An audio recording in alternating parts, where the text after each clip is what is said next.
Hello, good afternoon officially, and welcome to our program. We're going to wait about a minute or two while people join us, but we want to say thank you for joining us today to hear a little bit about the haunted history of the Santa Clara Valley slash San Jose. We're going to get started in just a couple minutes as people trickle in.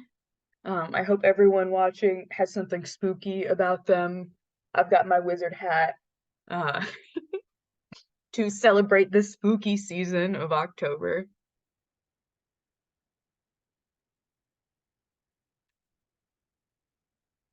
Although it's been unusually hot so far for spooky season, unfortunately. We had like one little rain real quick, and now it's real hot. I just have Einstein. He's spooky smart. He's spooky smart. Oh, Einstein.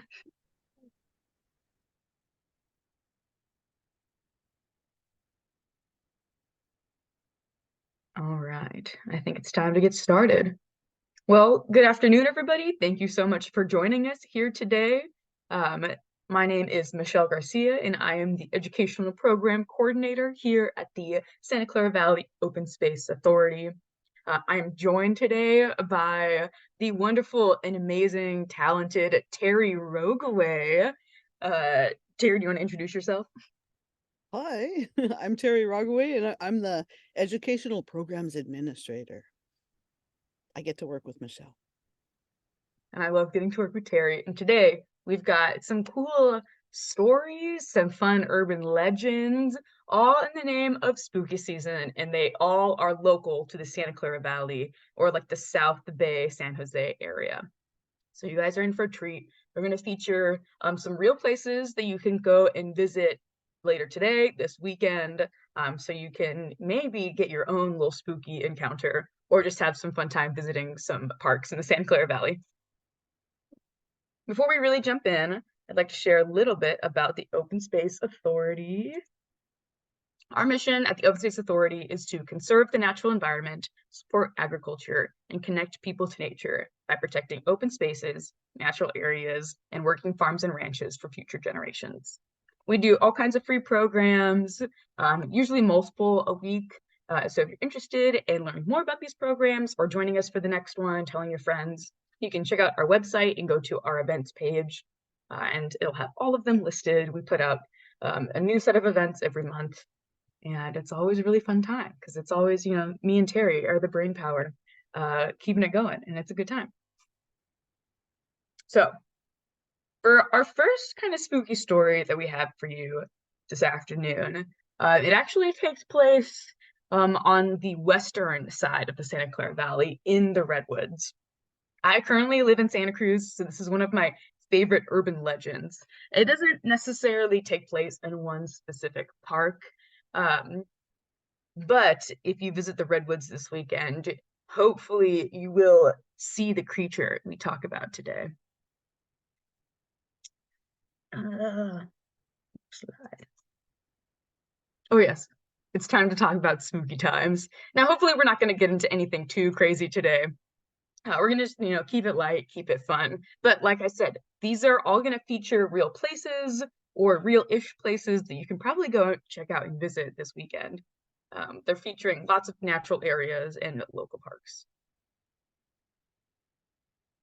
So, like I said, I live in Santa Cruz. I live out in the Redwoods, and it is a beautiful time. Although these redwoods look very different from what they used to look like back prior to the 1800s, before there was an influx of Europeaners coming to California, there were massive old growth redwoods that were thousands of years old, and they were huge. There's still some places in California where you can see these redwoods, but it is very, very limited, almost nothing in comparison to what it was prior to the 1800s.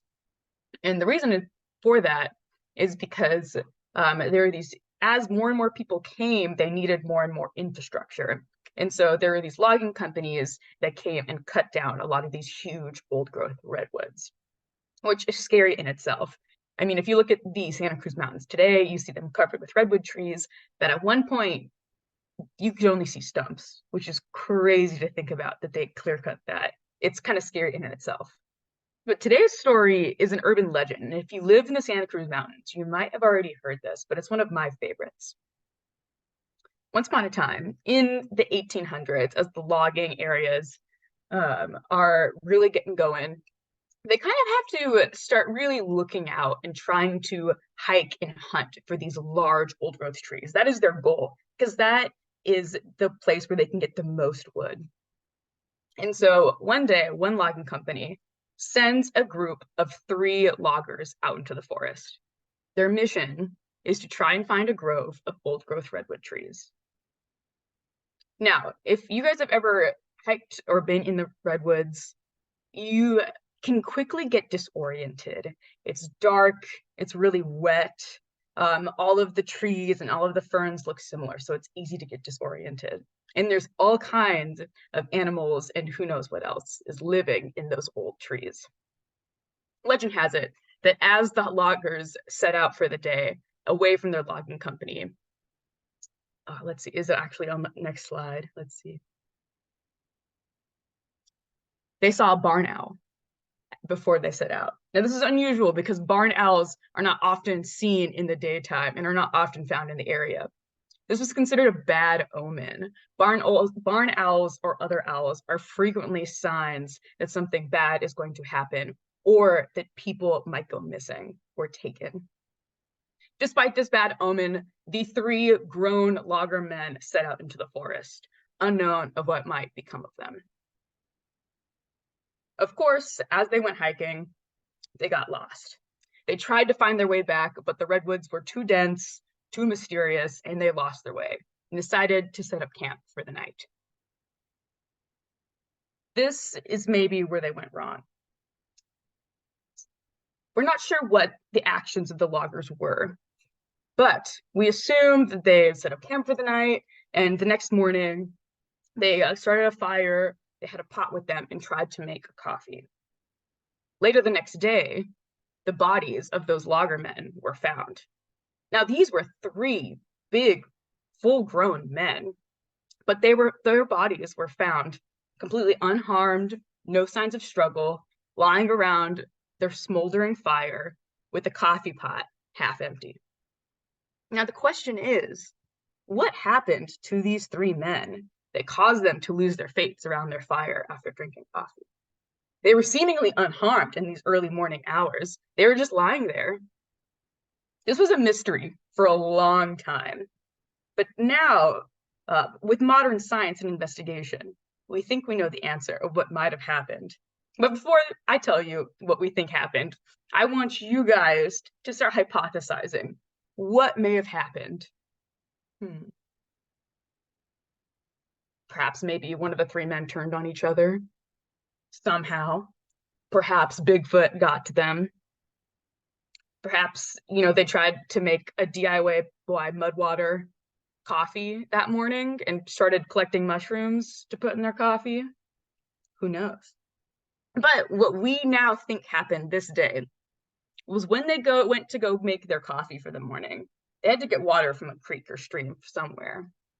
And we think that when they got their water from that stream, they also found a California newt. Now, this little newt might not look too scary, but we think this was the fatal flaw that those 3 grown men made that caused them to die. Let's see. So the California newt is a very small, very adorable little creature that lives in the redwood forest. Frequently it lives in streams and rivers and creeks found in the redwoods. It's about 4 or 5 inches long, a kind of a brownish red color on top and a bright yellow underneath. These 3 men probably had no idea what they were doing when they carelessly got some water from the creek. But if they had gotten a California newt in their coffee pot and then tried to boil it, they would have been exposed to a deadly toxin called tetrodotoxin. California newt is one of the only, it's extremely poisonous and has well more than enough toxins in its body to take down 3 grown men. And the way its toxin works is it's a neurotoxin. So your body is unable to communicate with itself. Your brain stops being able to talk to your lungs and your heart. And so they probably died of suffocation because their lungs would no longer work. So that is the hypothesis behind this long-standing Santa Cruz urban legend. If you see any of these California newts, it is getting to fall and winter time. So as it starts getting mistier and rainier, these guys will be out and about in the redwoods. So if you see one, say hi to it, say you're a cute little newt, but then let it be on its way because it is a deadly poisonous creature, although it's very adorable.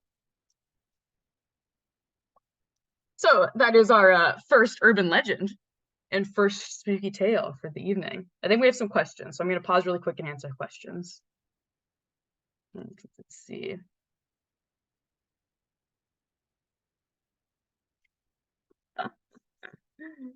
We have some questions from our Q&A button. If you guys have any questions throughout the presentation, feel free to click that Q&A button and type them in. I think these are excellent questions. Some hypothesis, maybe thinking they drank mercury-contaminated water, and also saying that the California newt is very cute. I agree. The California newt is so cute. I love them. But, you know, I did not recommend handling one or, you know, accidentally putting it in your coffee pot in the morning. Next up to tell us a spooky tale, Terry Rogueway. Would you like to take it away? Go ahead if you put on the next slide. Oh, yes, I will. Sweet. Ah, near and dear to my heart. Our nearest neighbor for Sierra Vista Open Space Preserve is Alum Rock Park. So Alum Rock Park is a city park, and it's the oldest city park in all of the state of California. And when you go through here, you're going to see all kinds of magical things and signs of people from the past. And that's one of the reasons that I like it so much. But there's a whole bunch of folklore and a whole bunch of ghost stories and things like that involved in this park. So we could look at the next slide. Aha! When you go in to the main area, the first bridge that you come across, you can actually see this log cabin. So this log cabin was actually created by an architect called Theodore Lenzen. And even though it looks really old, it was actually built in 1915, and it was financed by the Daughters of the Golden West. So it was meant to be a symbol of the past and the pioneers that came and moved in here and things like that. But what revolves around this is the idea of spooky albinos. So anytime you go to any park that's really old, like Alum Rock Park, or you hear about parks that have mines like Almaden Quicksilver or Up Hicks Road or any of those places, you're going to hear these stories about these scary albinos that only come out at night. And the thing is that an albino is really only a person that lacks I'm going to say melatonin, but that's not the right word. They're missing the pigment in their skin, and that's it. And so the thing about albinos is that their skin is so white and their eyes are so light colored that when they go out in the daylight, it actually can cause pain. They can burn easily. It hurts their eyes will water. So if you think about this, back in the early 1900s, people would have stayed hidden during the daylight, or they would have gone places that were shady, where they're not going to get hit in the direct sun, or they would come out like after dark. And if you go someplace and you're out after dark and you see a white being walking by, oh no, what are you going to think it is? You're going to think they're a ghost, right? You're going to think they're a vampire. So Alum Rock Park has this story about these albinos that actually used to live there. And so the folklore is that if you stand in front of the log cabin under a full moon, that you'll actually see the albinos dancing on the roof. So we don't know that that ever actually happened, but there are people that will try to do it, and they'll try to go out there, and they sometimes get really scared by things that they hear around the log cabin and behind it. Now, in real life, albinos have been predated upon by other humans. for the use of magic. So people think that because they have really light skin, that they're somehow useful as parts, which is horrible for magic spells. So all around the world, people have had to protect their albino family members and try to keep them safe. But this gal is actually a famous model that likes to model and has made a living doing that. So keep that in mind, that if you're ever out at night in Alum Rock Park on a tour with the rangers and you think you see a white being running by, it's not an alien tall white, it's not a ghost, it could just be a person. So don't freak out. Should we try the next slide for the next story? So I am a collector of ghost stories. I've been all over the world, and I think that we have so much wonderful stories right here in Santa Clara County. So if you've gone into Alum Rock Park, this big rock structure on the left side here is actually alum rock. It turns out it's not made out of alum, but we'll get to that some other time. But this is what the park is named after. And what you're looking at right here, and what you've probably walked or driven under, is a train trestle. And so back in the days, in the early like 1900s and in the mid to late 1800s, there used to be trains that went all the way from downtown San Jose on Alum Rock Avenue into Alum Rock Park. So for like 25 cents, you could ride the train all the way from downtown and come up to Alum Rock Park, which used to be a resort. So sometimes in the evenings, especially in the fall, that seems to be when it happens the most. You can stand here as the dusk starts to come and you can watch this train trestle. And sometimes you can smell the steam and the coal from the trains. Sometimes you can actually hear it in the distance. And on rare occasions, people have actually seen an apparition of this train going across. So sometimes it goes this way, sometimes it goes the other way, but this, they say that stone helps to hold paranormal activity and spirits and things like that. So we think that even though the train tracks are gone, the train ran so many times that it's like a residual energy that goes there. So you too might get to see that if you go and check it out at dusk. This is to give you an idea of, this is a train stop that was inside the park. And this is story number 2 for trains. So you may have noticed that when you're in Alum Rock Park and you start to drive out, that you get this feeling like you want to go faster. And you have to tell yourself, nope, I'm going to slow down. It's only supposed to be 15 miles an hour. It's hard to do, but I'm just going to slow down. And you'll find that if you just get distracted, you start to go faster. And it'll happen several times before you get out the gate. Well, we think it's because of this train. So what happened was they have this train stop and the people got onto the car, and there's one guy inside it and his job is to work the brake.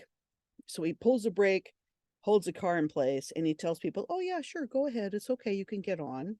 And at this time, it was just a mother and her daughter and like one other guy. So there was only 3 visitors that were on the train at the time. And this is all the way back in 1903. So this train guy, he gets on there and he notices that all of a sudden the train starts moving. And he's like, what happened? And he thinks, maybe the kid pulled the lever or something. So he goes over there and he tries to put the lever back and he realizes it's still locked. But the train car starts to roll down out of Alum Rock Park. And so the further it goes, the faster it starts to go. And at first he's kind of like laughing. Oh, okay, this is no big deal. And he's like trying to pull the brake. Nothing happens. It just keeps going faster and faster. And by now the 3 people are getting really scared. So that uneasy feeling that you might get of like, ugh, especially if it's at dusk, which is when this happened, you might be feeling a residual energy from their emotions, because the closer they got to that train trestle we saw, the more scared they were getting. So by the time they hit that train trestle, he's really pulling on this brake and he's freaking out because nothing he's doing is stopping this train car. He can't stop it. He can't help these people. So those emotions are really high. And he goes down, they go through that tunnel like wham, really fast, which is scary because it's going so fast and it barely stayed on the rails. And it went all the way down through Alum Rock Park, you can see the areas where the train trestles used to cross the road when you're driving in. And it made it all the way to the Penitentiary Creek parking lot area where it flew off the rails. So it finally flew off the rails and crashed in the creek. And one man died on impact. And then the daughter and mom ended up going to the hospital, and they died the same day. So 3 people lost their lives. And that, except for the only person who didn't die was the train guy. So you can imagine his feelings and his guilt. And he quit like right after that, because he couldn't live with the idea that this had happened, even though it wasn't his fault. It was just a brake failure. So when you're in that park and you're driving out and you start to get that sensation like you want to push faster, just realize it's the residual from this ghost train, and slow yourself down. Just remind yourself to keep slowing down, because it'll try to trick you. And if you start to get scared, tell yourself it's okay. It's just a memory of what happened in 1903. Let's check out the next one. Okay, so this one is a little scary and gruesome. So 1903 was when the brakes failed, and this is the first tunnel that it went through. So what you're looking at right now is this is on top of that train trestle, like when you come into the park. And this to the left, you could see Alum Rock. This is how it used to look before this fell down in a storm. So this is the first tunnel that you would go through, and you can see it's really tight on the left-hand side. So in the old days, in 1909, there was a whole bunch of people on this train car, and they were all the way up in the park, and they were coming down the hill. And the train conductor used to let people keep the windows open when they went through the train tunnel, because it would make this like sound. It's really exciting. So there's a bunch of kids on the train. And what happened was, at the last minute, there was a 15-year-old boy, and he thought it would be funny to stick his head out the window. So he actually stuck his head out the window. And he's a kid. He didn't realize how dangerous that was. He thought he was joking around. He didn't pull it back in time. And so what happened was he actually lost his life. He died, and his head came away from his body, and he died. And it was very sad and very serious. So sometimes when people walk across the train trestle, they'll leave flowers for him and things like that. But the other thing that will happen is that people will hear this weird whoomp, whoomp, whoomp sound sometimes, especially on like rainy days for some reason, but they'll hear that. And it's not his head. What you're hearing is, after that happened, the train conductor would tell everybody, windows up, and they would have to go ka-chunk and pull the windows up so that nobody could stick their head or arm or anything out that window ever again. It was a way to keep people safe when they went through this tunnel. So sometimes you'll feel the sadness or the surprise, or you'll hear that whoomp, whoomp, whoomp sound. And that's just the residual of the windows going up on the train. So don't be afraid of that. But if you want, you can pay your respects by going there and leaving some flowers if you want to. I think that's it for this one. Ah, this is your picture. So Alum Rock Park is obviously a really cool park with a lot of, sad history, but also some really cool, interesting moments. It's changed a lot over the years. It's the oldest, municipal park in California or in the city. I mean, it's old. Um, so if you've been there today, you might see, like a little playground, some trails, some grills and stuff. But back in the day, it was really a spectacle to behold. They even had a pool and pool house. So you can, if you go there today, you can see the remains of the mineral springs that were there, and this was a huge attraction for people. And so to accommodate that, they also had a pool. As Terry kind of mentioned, the park is prone to really extreme and severe weather. It's at the bottom of the valley where the Penitentiary Creek follows. Um, and above it nearby are 2 reservoirs. And winter storms and drought and fire danger can hit this park really, really bad. And so prior to 1910 or so, they had a cold plunge pool, like a large cold plunge pool that people could swim in. But after one really severe winter, the dam on one of the reservoirs broke and the park was flooded and the pool was destroyed. To replace that, they created the natatorium. Now, the natatorium was this giant pool house that featured a slide and all kinds of cool stuff. I mean, you can see in the picture in the left that it's huge. And the picture of the right is like a colorized photo of the outside of the natatorium. And this slide actually became very interesting and well known. One reason why it was so interesting, one reason why we would find it interesting today is that they had no running water in this building. And so every third person that had to go up the stairs and wanted to go down the slide had to carry up a bucket of water to dump down onto the slide because it would get dry and they couldn't pump water up to the top of the slide. But this slide also had a very funny pattern or a very funny quirk. Perhaps Alum Rock Park was just simply not meant to have a pool, and it was retaliating this way. Before you went down the slide, there was a sign that said, uh, uh, it told you not to go down head first, and so of course people would often love to go down head first. But back in the day, the bathing suits were definitely different from what we have now, and they're often one large one piece that would even like cover your shoulders, become shorts. And if you came down the slide head first, it was something about the speed and the angle and the way you hit the water, but it had a habit of ripping people's bathing suits off as they came into the water.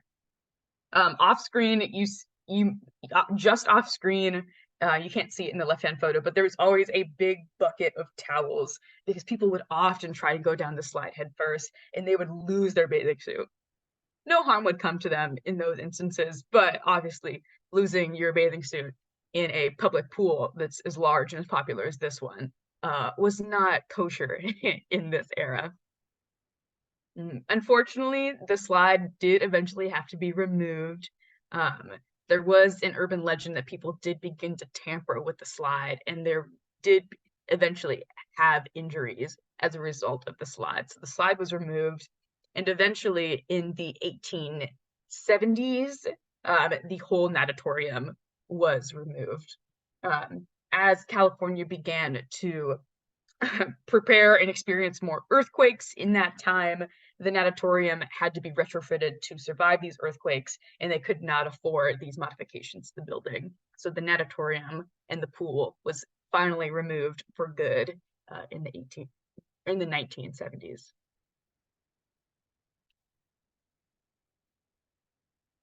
Sadly, because it would be very cool in the summer if there was a pool at Alum Rock, but I think it was not meant to be. Mother Nature seems to not love it. Ooh, Oh, the so here's carousel. the thing about Alum Rock Park is that it was kind of like a resort. So people came from all over the state, all over the county. You get a bunch of people would come from Oakland, San Francisco, places like that, just to see the different things here. So it turns out they actually had this big, beautiful Parker carousel, and it was called a carry us all in the beginning. That's sort of the idea where the carousel comes from, like carry us all type thing. Kind of interesting play on words. But the one that they had here had four layers. So there was four rows of horses that you could sit on, and then there were benches you could sit on, and then they had this huge calliope. So a calliope is kind of like a steam powered organ that you can play. And it's when we hear it today, it sounds kind of spooky because we're not used to that kind of music. But they had this carousel there for decades. And so it was a common thing that you would hear the music playing and you'd hear the kids having fun and everything, and people would go and ride this carousel. And the one at Alum Rock Park, you can't see it in this photograph, but along the baseboard, there were actually like sayings were painted into it. And I'm really curious as to if anybody knows what those sayings were, because I would love to know. That'd be fascinating to see. So sometimes when you go through the main section and you get near the ranger station, some people hear the music like in the distance. So they'll actually hear the music of the carousel playing. And years later, in the 1980s, this guy got mad at his neighbor nearby, and he called in code enforcement and said, this guy's messing around and he's building something in his backyard, blah, blah, blah. So code enforcement grabbed the police and they flew over the property on a slow day. They flew over the property in the helicopter, and they looked down and they saw this big round thing like in the guy's backyard. And so they went and knocked on the door, and they're prepared to like write a fine or whatever for illegal building. And he said, okay, come on out here. Let's take a look. And he took him out into the backyard, and it was the carousel from Alum Rock Park. So he had bought it and had protected it for a long time. And the noise they were hearing was him tearing down the structure that he had put over the top of it to protect it, because he was getting ready to sell it. And so they're like, oh my gosh, history is like right there. But yeah, can you imagine getting to go back in time and getting to ride on this thing? That would be amazing. I will say we are at about 12:30. It's 12:29. Oh, now it's 12:30. Um, but I think Terry and I might stick around and tell one more story before we say goodbye or answer any final questions. Which one should we do, Terry? Ooh. Oh, there's some good ones. Ah, Terry, you pick. You pick. Dun, dun, dun. Let's do Almond and Quicksilver. Okay, There we okay. go. Oh, Bruce Let's Park is go good one too. last. Yeah. Okay. So much excitement. Look at all these Where should places. I start? From here? I think one more back. One more. One Yeah. more. Oh wait, no, wait. Yeah, that one. That one's good. This one? Oh no, the other one. And then we'll go to the stairs. So I Okay, used to okay. work at the Almaden Quicksilver Mining Museum, and I was on the top floor. This place has so much history. And again, it's masonry. It's built with bricks. And so it was actually built back in 1854, and it was called the Casa Grande, like the big house. And it was built by the mine manager, because Almaden and Quicksilver County Park had these huge mercury mines. There were so many mines in that hillside that if all of those mines today just suddenly collapsed, that entire park would be concave. It would be like a hole. That's how much was taken out of the earth in that area during the mining times. And so Henry Halleck was the mine manager who had the house built, and he and his family lived on the top floor. So when I used to work there, I would get these people that would come and stand in the parking lot and like really creep me out, because they would stare at the building, and you're like, are you gonna come in? It's a museum. And they're like, oh, oh.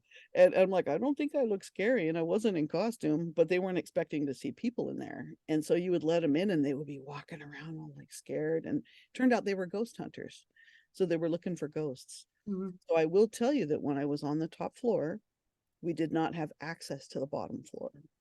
So that was a different, a catered affair and the Opry House. It was an area that I couldn't even get into if I wanted to. So I would be working, and right at the end of my shift, I would hear these kids like running around and playing and stuff downstairs. And I loved that sound. I thought it was great. And they're like boom, boom, boom, boom, boom, boom, boom, and lots of giggling and laughing and having a good time. And I just thought, oh, it must be the people in a catered affair. They must have brought their kids in, or maybe the cleaning staff brought their kids, or something like that. And I'd go to leave, and there was nobody there. No cars, no people, no nothing. But I literally just heard kids laughing and having a good time. And it turns out that on the bottom floor used to be the playroom where all the children would play. So I didn't know that till like years after I worked there. I just got kind of freaked out. But that down lower floor, which you can now go to, is open to the public now, but that used to be the playroom. And then can we see the stairs? So when you go into the Quicksilver Museum, this is the door you'll come through, and you'll see the little hat rack and the sign-in table and stuff. And when you turn around, you're going to look at this stairwell. So three different paranormal things happened on this stairwell. Just so you know, it seems to be some kind of portal or a hotspot. So the person that went to work there after me, she was working up at the top of the stairs, and she heard somebody walking around on the landing outside the door. And she got annoyed because she's like, just come in already. And she throws open the door, and she saw this little boy run down the stairs. So he had like this flame red hair, and then he had his hand on the banister, and he ran down the stairs, And when he turned the corner to come the rest of the way down, he disappeared. And that's when she realized that he was the lower half of him was missing. He wasn't even there. And so later she found out that there was a child that had passed away that was the child of one of these first mine managers, and that he had flame red hair.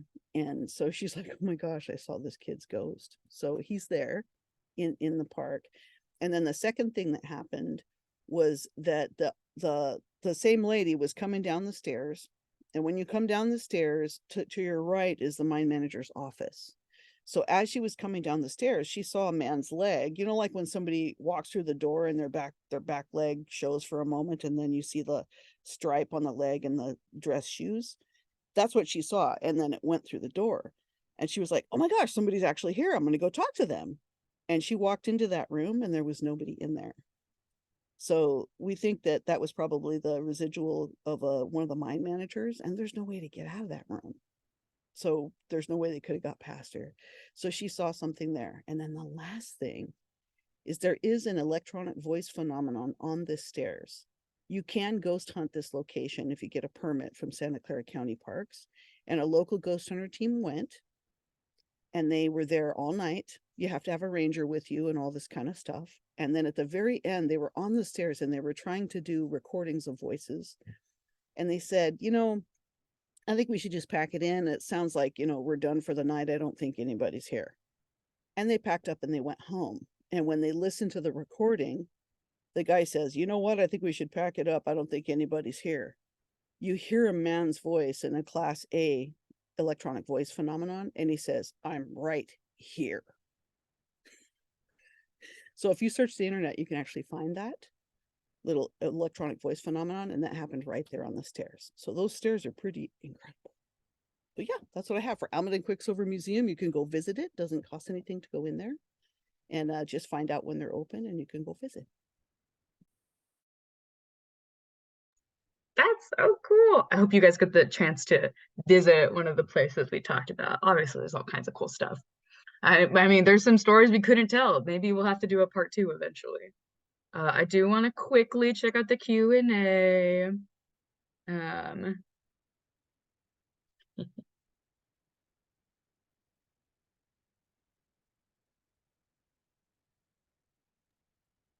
I assume it. Someone says, if you'd like to create your own spooky stories, go hike on a foggy morning. The parks and preserves are decorated with spider webs, sparkling mist. Visibility is limited. Moss and lichen give the feel you're walking in an ancient forest. It'll be the most memorable hike. I totally agree. This event is being recorded, so it will be posted on our YouTube page later, probably in the next week or two, so you can rewatch it. And I don't know, it could be fun to do a little part two. We usually do a virtual program once a month, the first Friday of every month. So maybe we'll do another virtual program later this month, or if not, then keep an eye out for the first Friday in November. Maybe we'll come back with more spooky stories. Ooh, Dia de los Muertos. Perfect. Ooh, Yeah. there are so many other good ones. Woo! All right. Well, thank you guys all so much for joining. We will see you next time. So get out there, enjoy the view at the preserves, but Do keep an feel eye free out. to contact us through the website. Mhm. My email is trogaway, ROGOWAY, at openspaceauthority.org. I need an inhaler when I say all that. And Michelle's is M Garcia at openspaceauthority.org. So feel free, especially if you'd like to bring anybody to have an experience in the parks, to go ahead and email us so that we can get more information from you and maybe set up an experience. Yeah. All right. Thank you guys all so much. See you next time. Happy spooky season.